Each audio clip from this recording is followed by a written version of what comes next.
Cyber security வந்து crash course படிச்சுட்டு cyber security engineer ஆனவங்கள நான் பார்த்ததே கிடையாது இது வரைக்கும். Hi friends, this is Ramesh Kumar. நம்ம இந்த வீடியோ என்ன டாபிக் டிஸ்கஸ் பண்ண போறோம் அப்படின்னா, cyber security course in 3 months 10 lakh per annum, ethical hacker job அப்படின்ற மாதிரி நிறைய ப்ரொமோஷன்ஸ் எல்லாம் நம்ம பார்த்துருப்போம், நிறைய இடத்துல கேள்விப்பட்டிருப்போம். ஸோ அப்போ அதெல்லாம் உண்மையான்னு கேட்குறப்ப 100% இது ட்ரூத் கிடையாது. ஸோ மெயினாக வந்து இப்போ நீங்கள் ஒரு ஃப்ரெஷராக இருக்கீங்க, ஐடி கம்பெனிக்குள்ள போகணும்னு ஆசைப்படுறவங்க வந்து எத்திக்கல் ஹேக்கர் ஜாப் அப்படின்றது வந்து one of the toughest job entry. So அப்போ நீங்கள் ஆஸ் எ ஃப்ரெஷராக இருக்கீங்க அப்படின்னா ஃபர்ஸ்ட் நீங்கள் என்ன பண்ணணும் அப்படின்றத நான் இந்த வீடியோவில் கம்ப்ளீட்டாக டிஸ்கஸ் பண்ண போகிறேன். ஸோ ஃபர்ஸ்ட் பாயிண்ட் வந்து என்ன அப்படின்னா, நீங்கள் வந்து ஒரு ஃப்ரெஷராக இருக்கீங்க, ஸோ எத்திக்கல் ஹேக்கர் ஆர் சைபர் செக்யூரிட்டிக்குள்ள என்ட்ரி கொடுக்கணும்னு நினைக்கிறீங்க அப்படின்னா ஃப்ரெஷர்ஸ்க்கு வந்து ஒரு ஈஸியான என்ட்ரி லெவல் ஜாப் கிடையாது, அதே டைமில் பிகினர் ஃப்ரெண்ட்லியாகவும் கிடையாது சைபர் செக்யூரிட்டி. ஸோ மெயினாக வந்து சைபர் செக்யூரிட்டி அப்படின்றது ஒரு toughest job or risk job அப்படின்ற மாதிரி தான் எல்லாருமே வந்து சொல்லுவாங்க. ஸோ அப்போ மெயினாக வந்து கம்பெனிஸ் என்ன எக்ஸ்பெக்ட் பண்ணுறாங்க ஒரு சைபர் செக்யூரிட்டி இன்ஜினியர்ஸ் கிட்ட அப்படின்னா, அந்த கம்பெனியோட டேட்டா, அந்த சாஃப்ட்வேர்ஸோட டேட்டாவை செக்யூரா மெயின்டைன் பண்ணணும், அண்ட் அந்த கம்பெனியோடைய cloud infrastructure and cloud architecture வந்து கம்ப்யூட்டர் செக்யூரா மெயின்டைன் பண்ணணும். ஸோ தேர்ட் என்ன மெயினாக பார்த்தீங்க அப்படின்னா, அந்த கம்பெனியோட டிரான்சாக்ஷன்ஸ், பேங்கிங் டிரான்சாக்ஷன், இந்த மாதிரி விஷயத்தை எல்லாமே வந்து செக்யூரா பார்க்கணும் அப்படின்ற மாதிரி எக்ஸ்பெக்ட் பண்ணுவாங்க. ஸோ அப்போ ஒரு கம்பெனி வந்து அந்த கம்பெனியோடைய datas and infrastructures, cloud architectures, so இந்த மாதிரி விஷயத்தை அண்ட் கிளவுட் சர்வர்ஸ், அந்த ப்ரொடக்ஷன் சர்வர்ஸ், ஸோ இந்த மாதிரி விஷயத்தை எல்லாமே ஒரு செக்யூரா மெயின்டைன் பண்ணுன்றவங்க ஒரு ஃப்ரெஷர்ஸை நம்பி இந்த மொத்த கம்பெனியோட டேட்டாவுமே கொடுப்பாங்களான்னு இமேஜின் பண்ணிக்கோங்க. ஸோ 100% இது பாசிபிள் கிடையாது. ஸோ இதுதான் வந்து உண்மையான விஷயம். ஸோ ரெண்டாவது மெயினா என்ன அப்படின்னா, இப்போ வந்து மோஸ்ட்லி ஃபர்ஸ்ட் பாயிண்ட் நம்ம என்ன பண்ணுவோம், நம்ம எப்படி அந்த சைபர் செக்யூரிட்டி அப்படி ஒரு கோர்ஸ் பண்ணணும்னு ஒரு ட்ராப்ல போய் நம்ம விழுவோம் அப்படின்னா, நான் ஸ்டார்டிங்லேயே சொன்ன மாதிரி ஒரு 3 months course 10 lakh per annum ethical hacker job அப்படின்ற மாதிரி நிறைய ப்ரொமோஷன்ஸ் எல்லாம் பார்ப்போம். இந்த கோர்ஸ் செல்லர்ஸ் உங்ககிட்ட என்ன சஜஸ்ட் பண்ணுவாங்க அப்படின்னா, ஃபர்ஸ்ட் பாயிண்ட் மெயினா நீங்க எத்திக்கல் ஹேக்கிங் கத்துக்கணும் அப்படின்னா ஃபர்ஸ்ட் என்ன சொல்லுவாங்க, ஏதாவது ஒரு எத்திக்கல் ஹேக்கிங் சர்டிஃபிகேட் ஒன்று பண்ணுங்க. ஸோ லினக்ஸ் கத்துக்கோங்க. ஸோ மூணாவதா என்ன பண்ணுவாங்க அப்படின்னா, ஒரு சர்டிஃபிகேட் பண்ணிட்டு எத்திக்கல் ஹேக்கிங் கத்துக்கிட்டு அதுக்கப்புறம் வந்து we can start buck bounty அப்படின்னு சொல்லுவாங்க. ஸோ இதெல்லாமே கத்துக்கிட்டா நீங்க பக் பவுண்டியா கூட ஸ்டார்ட் பண்ணிக்கலாம் அப்படின்ற மாதிரி சொல்லுவாங்க. ஸோ பக் பவுண்டி அப்படின்றது ஒன்றும் கிடையாது. Most of the product based companies and most of the software companies என்ன பண்ணுவாங்க அப்படின்னா, அவங்க சாஃப்ட்வேர்ஸ் ஆர் அவங்க அப்ளிகேஷன்ல இருக்கிற பக்ஸை ஐடென்டிஃபை பண்ண சொல்லுவாங்க. ஒரு எத்திக்கல் ஹேக்கரை வந்து லீகலா அவங்க சாஃப்ட்வேரை வந்து ஒரு செட் ஆஃப் ரூல்ஸ் கொடுத்துருவாங்க, எதெல்லாம் அலோவ் பண்ணணும், எதெல்லாம் நான் அலோவ் பண்ண மாட்டேன். ஸோ நீ எந்தெந்த இந்த சாஃப்ட்வேர்ஸ்ல நீ எப்படி அந்த பக் ஐடென்டிஃபை பண்றியோ அந்த ஐடென்டிஃபை பண்ண பக்குக்கு ஏற்ற மாதிரி உனக்கு அவார்ட் கொடுப்பேன். ஸோ ஒரு இல்லீகலா ஒரு ஹேக்கர் நம்ம சாஃப்ட்வேர் ஹேக் பண்ணி நம்ம டேட்டாவை அவங்க எடுக்கிறதுக்கு பதிலாக நான் வந்து லீகலா ஒரு ஹேக்கரை உள்ள கொண்டு வந்து அவங்கள வந்து என்ன பண்ண போறேன் அப்படின்னா, என்னுடைய டேட்டாவை வந்து பக் ஐடென்டிஃபை பண்ண சொல்ல போறேன். பேஸ்ட் அப்பான் என் பக்கோடைய கிரிட்டிகாலிட்டி பொறுத்து அவங்களுக்கு அவார்ட் கொடுக்குற மாதிரி இருக்கும். அதை தான் வந்து பக் பவுண்டி ப்ரோக்ராம்ஸ் சொல்லுவாங்க. ஸோ இந்த கோர்ஸ் செல்லர்ஸ் என்ன பண்ணுவாங்கன்னா, இதை வந்து பெருசா ப்ரொமோட் பண்ணுவாங்க. ஃபர்ஸ்ட் பாயிண்ட் வந்து நீங்க என்ன பண்ணுவீங்க, ஒரு சர்டிஃபிகேட் ஒன்று பண்ண போறீங்க, லினக்ஸ் கத்துக்க போறீங்க, அதுக்கப்புறம் இதை பேஸ் பண்ணி இந்த பக் பவுண்டி ப்ரோக்ராம் பண்ணலாம் அப்படின்னு சொல்லுவாங்க. இப்போ மோஸ்ட்லி பாத்தீங்கன்னா ஒரு ஹூடி போட்டோஸ் மாதிரி ஒன்று செட் பண்ணிட்டு ஒரு டார்க் ரூம்ல உட்காந்துட்டு ஒரு ஹேக்கர்ஸ் வந்து ஹேக் பண்ற மாதிரி வந்து ஒரு ப்ரொமோஷன்ஸ் செட் பண்ணிடுவாங்க. பட் ஒரிஜினலாவே கம்பெனிஸ் வந்து என்ன எக்ஸ்பெக்ட் பண்ணுது, ஒரு சைபர் செக்யூரிட்டி இன்ஜினியர்ஸ் கிட்ட கம்பெனி என்ன எக்ஸ்பெக்ட் பண்ணுது அப்படின்னா, டெப்த் நெட்வொர்க்கிங் நாலேஜ். ஒரு சாஃப்ட்வேர் ஆர் ஒரு அப்ளிகேஷன் வந்து ப்ரௌசர்ல எப்படி நெட்வொர்க்கிங்ல ஒர்க் ஆகுது, எப்படி அந்த HTTP protocol, TCP protocols, so அந்த நெட்வொர்க்கிங் நாலேஜ் எப்படி இருக்கு அப்படின்றத கம்பெனி எக்ஸ்பெக்ட் பண்ணுவாங்க.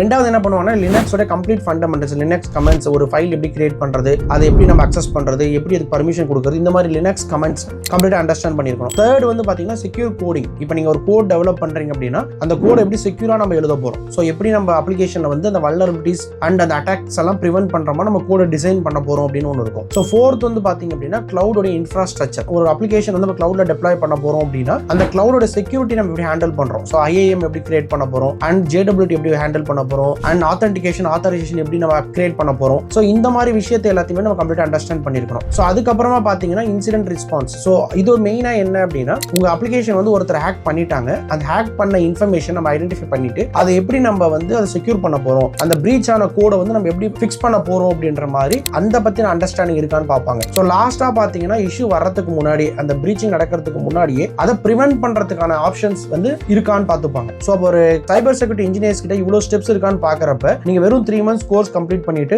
உங்களுக்கு வந்து அந்த 10 lakhs per annum job, cyber security ethical hacking job அப்படின்றதெல்லாம் 100% பாசிபிலிட்டி கிடையாது. ஸோ எவ்ரி கம்பெனிஸ் கண்டிப்பா என்ன பாக்குறாங்க அப்படின்னா, இந்த ஸ்டெப்ஸ் எல்லாம் இருக்கா, இந்த நாலேஜ் எல்லாம் உங்களுக்கு இருக்கா அப்படின்றத ஃபர்ஸ்ட் பார்ப்பாங்க. ஓகேங்களா? ஸோ இதான் வந்து மெயினா நீங்க அண்டர்ஸ்டாண்ட் பண்ணிக்கணும். ஸோ மெயினா வந்து ஏன் கம்பெனிஸ் வந்து சைபர் செக்யூரிட்டி இன்ஜினியர்ஸ் வந்து ஃப்ரெஷர்ஸ் அவாய்ட் பண்றாங்க அப்படின்னா, ஃபர்ஸ்ட் வந்து ஹை ரிஸ்க் ஜாப்னு சொல்லுவாங்க. ஸோ ஏன் ஹை ரிஸ்க் ஜாப் அப்படின்னா, ஒரு ஃப்ரெஷர்ஸ் வந்து ஒரு சின்ன மிஸ்டேக் பண்ணாலுமே அந்த கம்ப்ளீட் அப்ளிகேஷன் வந்து அவ்வளோ பெரிய லாஸ் இருக்கும். ஸோ ஒரு சின்ன மிஸ்டேக் பண்ணியிருந்தாலே எனக்கு டேட்டா பிரீச் ஆகிடும், ஆட்டோமேட்டிக்காக எனக்கு க்ரோஸ் ஆஃப் அமௌண்ட் வந்து லாஸ் ஆகும். ஸோ அதனால 100% வந்து நான் ஃப்ரெஷர்ஸை ட்ரஸ்ட் பண்ண மாட்டேன். ஸோ இது ஃபர்ஸ்ட். ஸோ ரெண்டாவது என்ன அப்படின்னா, சிஸ்டம் அண்டர்ஸ்டாண்டிங் வந்து மஸ்ட். இப்போ நீங்க ஒரு அப்ளிகேஷனை வந்து நீ செக்யூர் பண்ணணும் அப்படின்னா அந்த அப்ளிகேஷன் ஃபர்ஸ்ட் எப்படி ஒர்க் ஆகுதுன்னு உங்களுக்கு புரியணும். அந்த அப்ளிகேஷன் என்ன கோட் பண்ணிருக்காங்க, என்ன டேட்டாபேஸ் யூஸ் பண்ணிருக்காங்க, என்ன ஏபிஐ கிரியேட் பண்ணிருக்காங்க, எப்படி அந்த கம்யூனிகேஷன் நடக்குது, எப்படி அந்த அப்ளிகேஷன் டேட்டாவை நம்ம செக்யூர் பண்ணணும். ஸோ இந்த மாதிரி கம்ப்ளீட் சிஸ்டத்தை பத்தின அண்டர்ஸ்டாண்டிங் இருக்கிறவங்க தான் அந்த அப்ளிகேஷன் வந்து செக்யூர் பண்ண முடியும். இப்போ நீங்க ஃப்ரெஷரா ஒரு கோர்ஸ் 3 monthsல கம்ப்ளீட் பண்ணிட்டு உங்களுக்கு இந்த கம்ப்ளீட் ஒரு 5 to 10 yearsக்கான நாலேஜ் வந்து உங்களுக்கு கண்டிப்பா இந்த 3 monthsல கிடைக்காது. ஸோ அது அந்த ரீசனால தான் கம்பெனிஸ் என்ன பண்றாங்க அப்படின்னா ஃப்ரெஷர்ஸை ட்ரஸ்ட் பண்றது கிடையாது. ஸோ இதான் வந்து ரெண்டாவது மெயின் ரீசன், சிஸ்டம் அண்டர்ஸ்டாண்டிங் இல்லாதனால.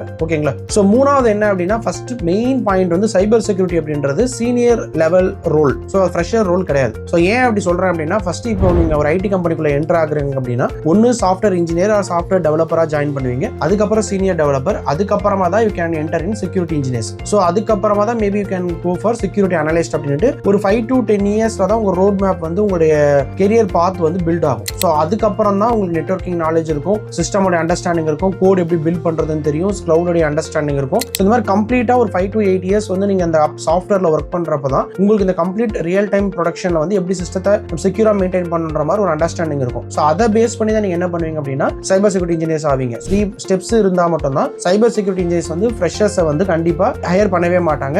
100% வந்து ஒரு சீனியர் ரோல் இருக்கணும்ன்றத எக்ஸ்பெக்ட் பண்ணுவாங்க. ஸோ மெயினா கோர்ஸ் பிளேஸ்மெண்டோட ரியாலிட்டி பார்க்கறப்ப நிறைய கோர்ஸ் செல்லர்ஸ் என்ன பண்ணுவாங்கன்னா 100% பிளேஸ்மெண்ட் இன் சைபர் செக்யூரிட்டி இன்ஜினியர்ஸ் அப்படின்ற மாதிரி நிறைய பிளேஸ்மெண்ட்லாம் ப்ரொமோஷன் பண்ணுவாங்க. பட் ஒரு ரியாலிட்டி பார்த்தீங்க அப்படின்னா அவங்க வந்து சைபர் செக்யூரிட்டி இன்ஜினியர் ரோல்ல தான் பிளேஸ் பண்றாங்களா அப்படின்ற கேட்டீங்கன்னா 100% கிடையாது. அவங்க என்ன மாதிரி ரோல்ல மோஸ்ட்லி பிளேஸ் பண்ணுவாங்க, மேபி அவங்க பிளேஸ் பண்ணாங்க அப்படின்னா ஏதாவது ஒரு support engineers, L1 support engineers, இல்லைனா மானிட்டரிங் பண்ற மாதிரி, லாகிங்கை வந்து அனலைஸ் பண்ற மாதிரி இந்த மாதிரி விஷயத்தை தான் என்ன பண்ணுவாங்க அப்படின்னா சைபர் செக்யூரிட்டி இன்ஜினியர்ஸ் வந்து பிளேஸ் பண்ணுவாங்க. பட் நம்ம டிஸ்கஸ் பண்ற சைபர் செக்யூரிட்டி இன்ஜினியர் ரோலுக்கும் அவங்க பிளேஸ் பண்ற ரோலுக்குமே சுத்தமா சம்பந்தம் இருக்காது. பட் ஆஸ் அ ஃப்ரெஷரா அவங்களுக்கு தெரியாது இதுதான் ஒரிஜினல் சைபர் செக்யூரிட்டி ரோல் அப்படின்ட்டு. ஓகேவா? ஸோ அப்போ பிளேஸ்மெண்டோட ரியாலிட்டியே இதுதான் இருக்கும். ஃப்ரெஷர்ஸ் என்ன பண்ணணும்? சைபர் செக்யூரிட்டி கோர்ஸ் வந்து நீங்க லவ் பண்றீங்க, சைபர் செக்யூரிட்டி உங்களுக்கு உண்மையாவே பிடிச்சிருக்கு அப்படின்றப்ப ஃப்ரெஷர்ஸ் என்ன பண்ணணும் அப்படின்னா ஃபர்ஸ்ட் நீங்க ஃபவுண்டேஷனை பில்ட் பண்ணுங்க. ஒரு ஸ்ட்ராங் ஃபவுண்டேஷன் இன் எனி ஒரு programming language, either Java or Python, ஏதோ ஒரு ப்ரோக்ராமிங் லாங்குவேஜ் எடுத்துக்கிட்டு அந்த லாங்குவேஜ் உடைய கான்செப்டை ஃபர்ஸ்ட் அண்டர்ஸ்டாண்ட் பண்ணிக்கோங்க. தென் நெட்வொர்க்கிங் நாலேஜ், ஒரு சாஃப்ட்வேர் எப்படி பில்ட் ஆகுது, எப்படி